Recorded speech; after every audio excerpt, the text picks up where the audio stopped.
Hi everyone, welcome back to the channel. So in today's video, I'm going to show you exactly how to print a shipping label on Vinted.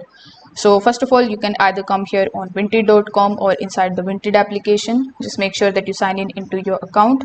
Now over here, click on your profile icon on the top right hand corner of the screen, then select the option of your profile. Now over here, go to the My Sales section and then you just have to simply select the order that you need to ship.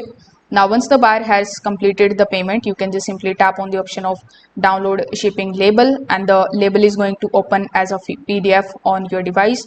So it is kind of looks something like this. So over here you can either select the option of drive icon on the top right hand corner, or you can directly select this option of download, and then you can download the PDF version of this shipping label.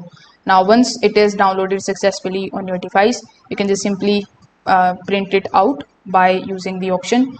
Now if your shipping method provides you a QR code instead of a printable label, simply take the parcel to the selected carrier or pick a point, and then you can show the QR code to them.